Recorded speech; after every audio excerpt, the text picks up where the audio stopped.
Most of us middle-class gearheads dream of having 500 horsepower. From GTRs to Gallardos, 500 horsepower has been a baseline for pretty much all supercars ever. And you might think it's an exclusive club offered only to those with six-figure bank accounts. But what if I were to tell you that you could have 500 horses for less than 20K in parts? Think I'm lying? Well, today I'm gonna cover 7 of the cheapest ways to get over 500 horsepower from your car. And if you're new here, I'm Brad Danger. Go ahead and smash that subscribe button and turn on that notification bell because we're dropping new content every other day. And buckle up, let's go.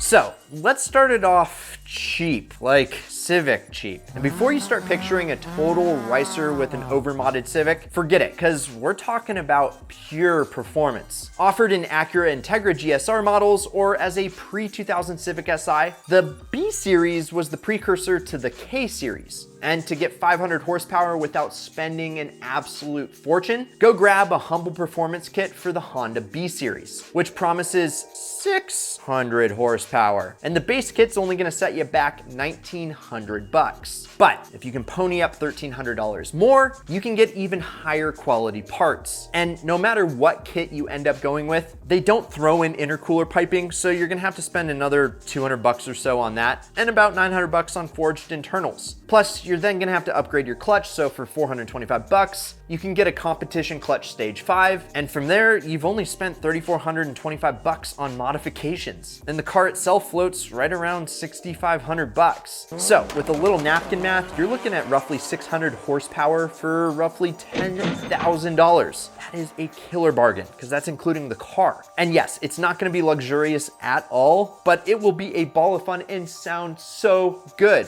Now, real quick, we're talking about cars that are modded to over 500 horsepower in this video. So you just know that you're gonna see a bunch of pesky check engine lights, which I'm sure you've probably seen on your very own car before. And now you can know what is wrong with your car with today's sponsor, Fixed.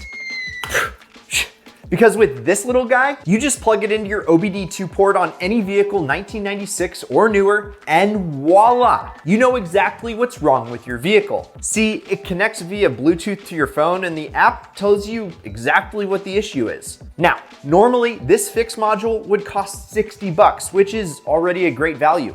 But right now, use the link in the description or the first comment, and it's less than 20 bucks while supplies last. And I gotta say, that is an incredible deal. And while you're there, snag one for you and some of your friends that aren't car people, because it is the perfect gift. So click the link down in the description or first comment and support the sponsors that support us. All right, back to 500 plus horsepower. Let's go.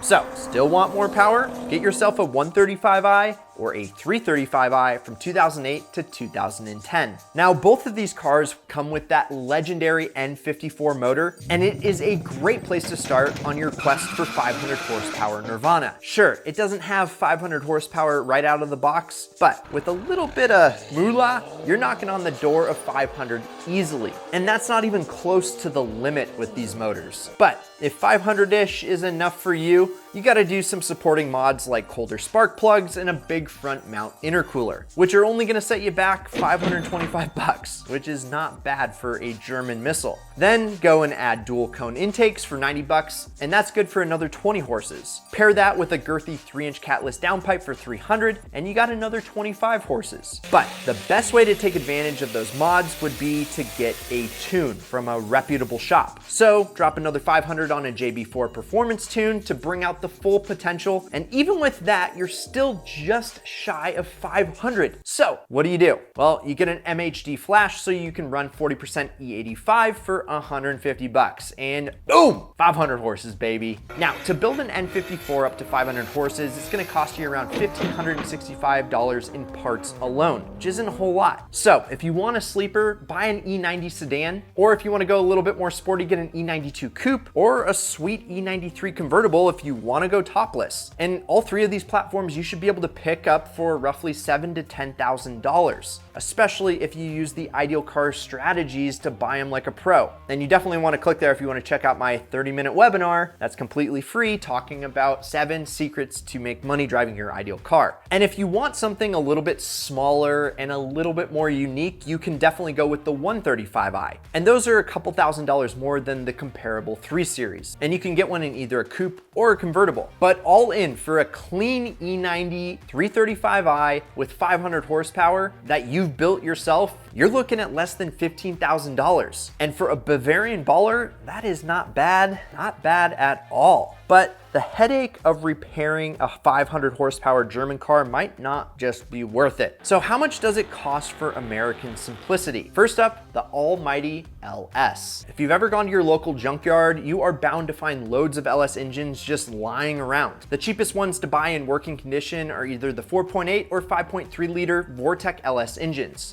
Tearing into the engines, it's impossible to tell the difference unless you get a bore scope and look inside the top of the pistons. The 4.8 is gonna have flat top pistons, and the 5.3 will have slightly dished pistons. The pick apart that it's sitting at though probably won't go through all that effort to find out which one it is. And both luckily can be made into 500 horsepower beasts for cheap. So toss the parts shop $300 and you could have yourself a shiny new couple 100,000-mile LS engine. Bring that puppy home and rig it up to a computer. Yeah, we're going high tech with this one. We're hacking through the mainframe. Now, I'd suggest spending about $1,000 on a Holy Terminator X system. Throw in a cam and valve springs for $480, then drop $515 on a nitrous kit, and you got yourself 500 horsepower out of an LS. For guess what?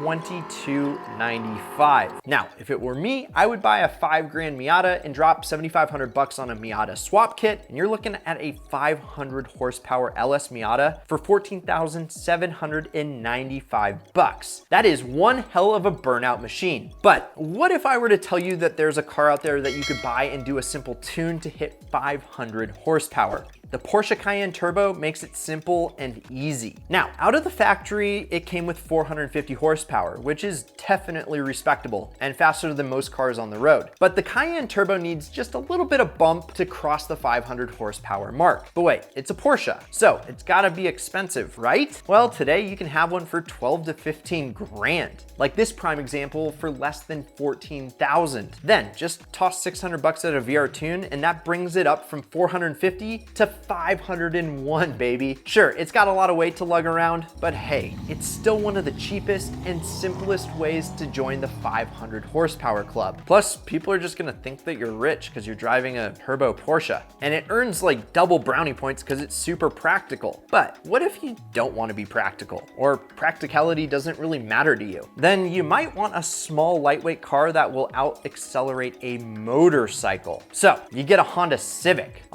with modifications, a K-Series to be exact. All right, so you will have to put more money into the modifications, but for this vid, cheap is the name of the game. And a Civic, well, it's cheap. And some of the cars are perfect candidates for power. Every 4-cylinder Honda or Acura except the Civic Coupe or sedan has a K-Series under the hood. And that thing is just begging to be bumped up to 500 horsepower. So which ones would I go for? Probably a cheap generation like the EG or the EK. But if I wanted a cool looking cruiser, I'd choose the Acura RSX. Your first step is to pick a kit up from Humble Performance, and those are gonna cost you just $32.50. And that kit includes a turbo, a wastegate, a blow-off valve, oil lines, an intercooler, and a manifold. And yes, that's not gonna get you to 500, but if you add a fuel system capable of handling that power for $700 and then an intercool piping and a downpipe for $850, you're gonna be looking at roughly $4,800 in modifications. Just don't forget to upgrade your clutch and flywheel for $450 because you wanna put that power down to the ground. After that,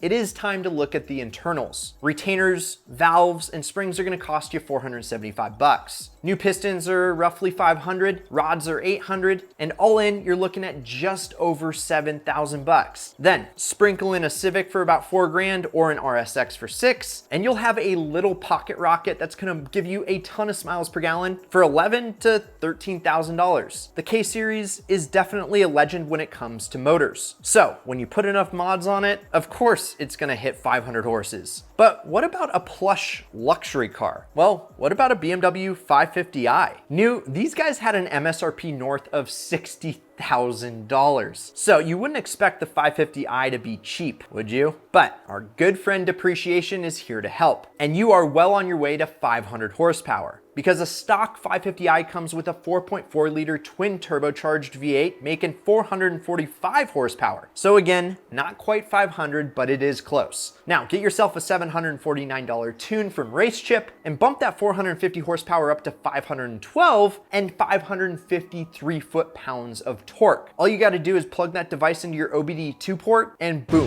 500 plus horsepower. Remember how I said these cost over 60 grand new? Well, today you can have them for right around 15 grand. Sure, that's a little expensive for the car, but it's a cheap way to get 500 horsepower and look real rich doing it. If you'd rather get a cheap model and throw all your money into an engine, well then, I guess there's no other answer than checking out a Subaru WRX. If you can get your sneaky little hands on a WRX or even an STI, 500 horsepower is definitely in your wheelhouse. You can use the 227 horsepower EJ205 from the WRX or the 293 horsepower EJ257 from the STI. Of course, the STI is going to be more expensive, but the bottom end of the STI's EJ257 is stronger than the EJ205 from the WRX. Starting off, you're going to need a bigger turbo, like this Perrin GT3582 rotated kit for $3,465. 850cc injectors from Dishworks, the cool looking front mount intercooler kit for $850, then drop $440 on catless headers, up pipe, down pipe to get the turbo spooling faster, then your choice of an exhaust from $100 to about $1,000, and a water and meth kit for $465. After that, it's time to build up the motor. Forged rod pistons, bearings, ARP head studs, and more, which is gonna cost you roughly $1,600 in all. You'll have to spend about $675 for a Cobb access port, then take it to a shop for about $400 to take full advantage of the tune. Finish up your build with a clutch and flywheel from ACT that can hold all the added power. But you do need a car to do all this on. Considering that you can buy a rusted out high mileage Midwest WRX for like 3 grand or a pristine low mileage car for nearly 15, it really just kind of depends on what you want to spend. Assuming a decent WRX is going to cost you between $5,000 and $8,000, you're looking at roughly 20 grand to jack this thing up to 500 horsepower. And there are some super awesome ways to achieve 500 horsepower under the pedal. And do you know of any cheaper ways to get 500 horse? Let us know down in the comments. And also hit that like button because this was a rad video. And if you're new here, subscribe and turn on that notification bell. I'm Brad Danger, and we appreciate you supporting the channel so much. And as always, keep living the ideal lifestyle.